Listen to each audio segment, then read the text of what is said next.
The Commanders are in the middle of a heated tank war, but Jayden Daniels has made it very clear that if he can come back this season, that's what he wants to do.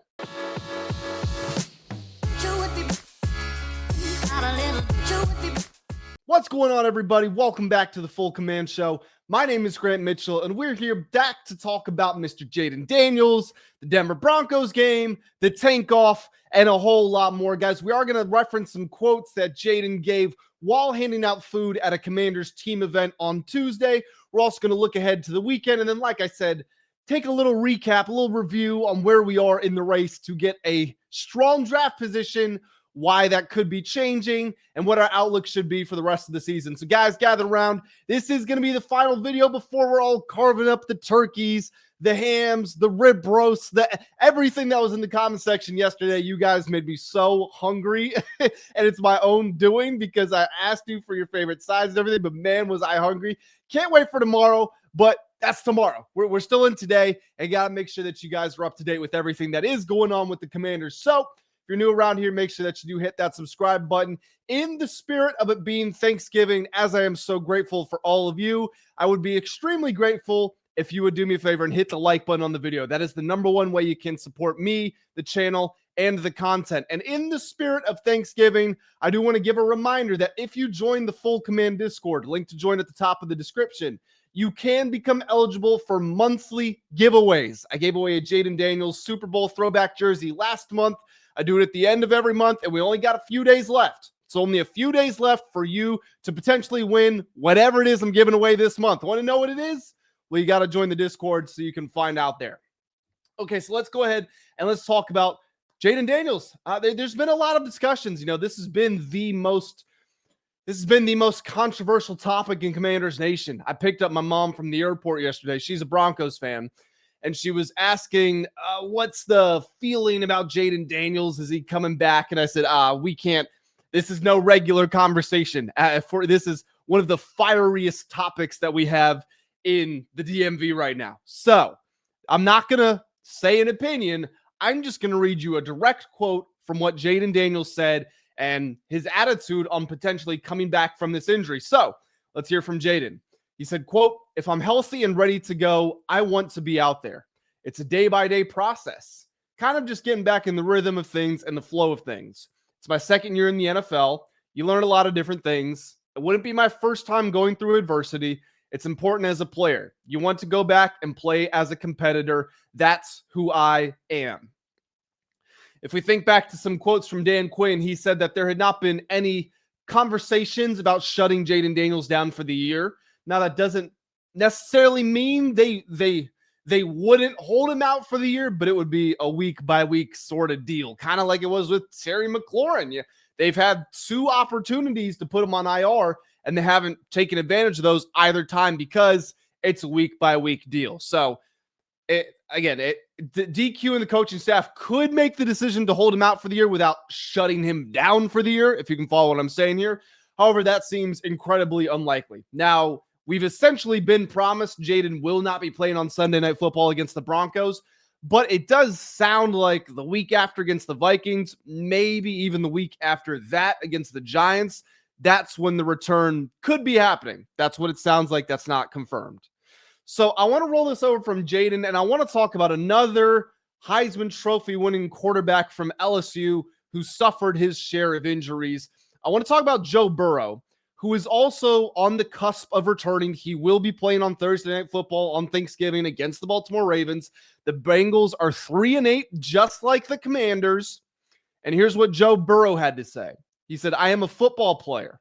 I'm not going to ever go to someone and say, yeah, I'm healthy, but I don't think I should play. I am not going to live my life and play this game scared that something may happen."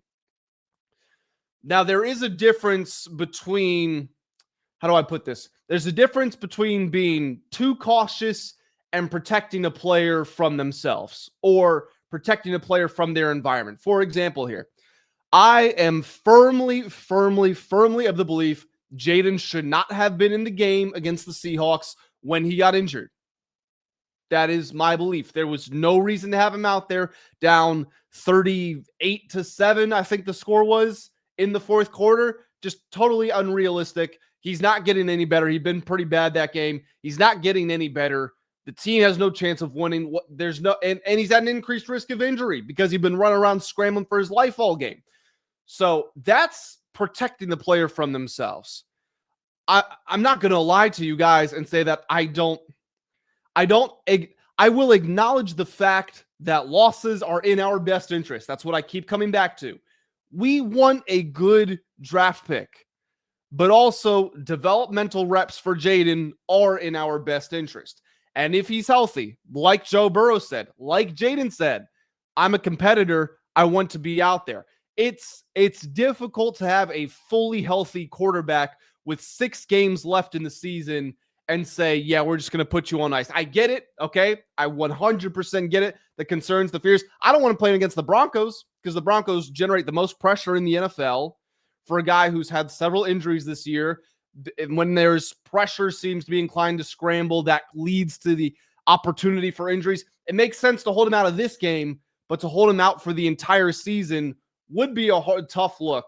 And as sad as it is to say, because again, I want us to get the number 1 pick, man. I want us to get Arvell Reese, or, if we're picking 4th, get Caleb Downs, whoever it is.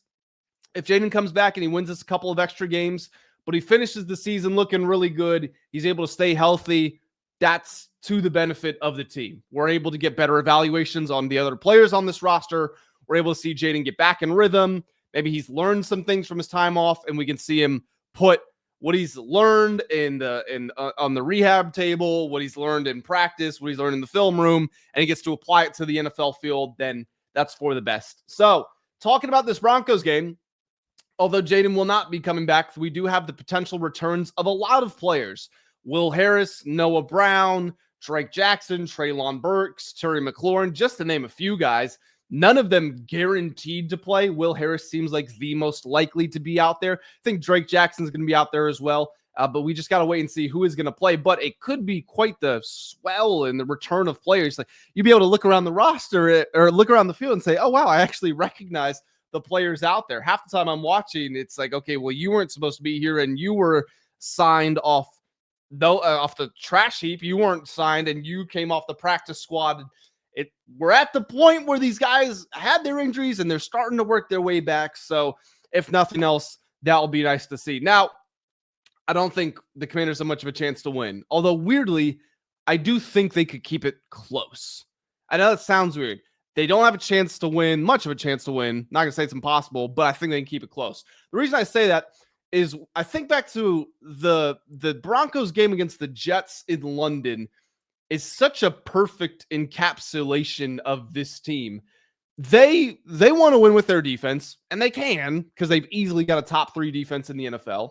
But in that Jets game, the training wheels, they had the training wheels on Bo Nix while they had his hands handcuffed behind him with a blindfold over his eyes. They didn't want him to do anything, and they knew their defense was going to carry them to victory. They win, I think, 13-11. That sounds right. I've had a lot of these games where with Knicks, they're like, yeah, we're just going to nickel and dime our way down the field. Please try not to turn the ball over because we're not going to give up more than 14 points. And that's how they win their games. Now, Bo Nix has had really big moments. The 4th quarter against the Eagles, the 4th quarter against the Giants. He's a good game overall against the Cowboys, which is something I mentioned before. He's actually stepped up against the NFC East. But as a whole, he's really taken a back seat in the success of the Broncos. It's been their defense to drive them. So the Commanders over the last month, despite the losing streak, despite how uncompetitive we looked, despite us having a backup quarterback in, despite us having backup receivers and injuries all over the place, over the last month, the Commanders are 7th in EPA per play on offense. Somehow the offense has found a way to just continue ticking like a metronome. They just keep moving. So with that, combined with the fact that we're coming off a bye, and Denver's coming off of a bye too, that's good for both teams physically, but for the Commanders, it's another week with Dan Quinn as the defensive coordinator. And is there any sort of positive change that's going to happen? Well, it's going to happen during a bye week. So I just have a feeling this is going to be like a 20-14. And the line's at 6.5. We're 6.5 point underdogs. That would mean we cover. This is not gambling advice, YouTube, but that's just my general expectation for this weekend. But with the sportsbooks having a 6.5 point underdogs, does obviously mean that we are not expected to win, which is a perfect transition into the tank watch. That's how we're going to close out this video. We're going to take a look at some of the other teams scrambling to have the top pick in the draft, where the Commanders might be going, and some intel from scouts around the league. So, according to NFL draft analyst John Vogel, the Commanders have been at the games of Penn State, Indiana, Utah, and Texas more times than they have visited any other school this season. So, they've been to 3 games for those schools: Penn State, Indiana, Utah, and Texas. And next closest would be 2 games, then 1 game, and so on and so on. So those 4 schools have been at the top of their list. Now, that doesn't mean that if the Commanders land a top 5 draft pick, they're not going to be picking Caleb Downs or Arvell Reese. It could mean we don't need to go see them play in person, because on a little TV, on a hand crank TV that you use out in the woods when you're in a cabin in the middle of nowhere, you can tell Caleb Downs can be a pretty damn good NFL player. So if I'm looking at these schools, Penn State, it could be a multitude of guys. They could be looking at running backs. They could be looking at corners. They could be looking at linemen. Shout out to James Franklin, Virginia Tech Hokie right here. Landed our first 4-star running back commit, our highest commit since 2019. Maybe it'll be at Virginia Tech games next year. Any Hokies fans, make sure you let me know in the comment section below. Indiana. Potentially some receivers. The Commanders are going to check out Omar Cooper Jr., a guy who could be on the board for them in the 3rd round. Elijah Surratt also up there as well. D'Angelo Pons, also potentially a 3rd round cornerback that could be of interest. They also have a defensive lineman that I like as a late round draft pick. A kid from Ashburn would be a real coming home story for him. If they're going to watch Utah play, they're going to look at the trenches. Now, I don't think they'll be looking at their tackles, because Utah's got 2 tackles projected to go in the top 10 of the NFL draft. But specifically that defense, maybe even stretching back to the linebackers, yeah, those boys can get a little nasty, and we know the Commanders need help on their defense, so that makes sense. And then going to Texas games, you could be scouting basically everything. You're not drafting Arch Manning, but other than that, Texas has talent at basically every single position. I do think linebackers, I would say linebackers number 1 and the secondary number 2. Those would probably be the reasons the Commanders are going to watch Texas play. But I also just want to put this out there. This doesn't mean they're drafting guys from these schools. It could mean they're on the fence about their evaluations with players from some of these schools, and they go there and confirm, no, this isn't a player I watch. But nonetheless, it is something I wanted to bring to your attention. So if the season ended today, the Commanders would be picking 7th in the draft. The order right now is the Titans have on pace to have the first pick in the draft for the 2nd year in a row. Then it goes Giants, Saints, Jets, Raiders, Browns, Commanders at 7, and the Bengals, who I talked about earlier with Joe Burrow, they are 8th. Looking at the betting odds of all of those teams this weekend, all of them are underdogs. You got the Titans plus 6.5 against the Jaguars, Giants plus 7.5 against the Patriots on Monday Night Football, Saints plus 5.5 against the Dolphins, Jets plus 2.5 against the Falcons, Raiders plus 9.5 against the Chargers. Maybe a new coach bounce after firing Chip Kelly. Don't know. Probably not. Browns plus 5.5 against the 49ers. Bengals plus 7 at the Ravens on Thursday Night Football. The Commanders have the 10th hardest remaining schedule in the NFL. Of those top teams, those teams projected to pick near the top of the draft order, only the Raiders have a more difficult schedule than the Commanders do. We only play the Giants from that list of teams we are battling against for draft position. The other teams in that list, the Browns, the Jets, the Raiders, all of them, they play 1 to 2 teams from that list. So guys, that's pretty much going to do it for this video. I just want to say happy Thanksgiving. I am in the spirit of being thankful. I really need to say I'm so thankful and appreciative of all the support you guys have shown me on the channel. Just the little comments like, love your show, man. It's funny even hearing this referred to as my show. Like, I kind of just sit down and press record and talk a little bit so that I'm not talking my fiance's ears off, so that I actually get out of her hair a little bit. But genuinely, guys, it's been so much fun since we started up in the middle of summer. We're almost at the end of our first NFL season together. We're still going to be going through the playoffs, even though the Commanders aren't going to be participating in them. We're still going to be talking about what they're up to. And hey, if we don't have news on them, we'll probably just react to what's going on in the playoffs in general as well. But one final time, I do want to remind you guys, I am doing a giveaway at the end of the month in the spirit of being thankful. So make sure that you click the link to join the Full Command Discord is at the top of this description. Enjoy the time with your families. Open up the second stomach. Enjoy the good food. Enjoy the football. all that great stuff. I am taking the day off tomorrow to spend the time with family, so I encourage you guys to do the same. Or if not, at the very least, go do something that you enjoy. Go have fun tomorrow. Guys, I'm going to head out of here. I appreciate y'all joining me. I will catch you in the next one. Have a great day.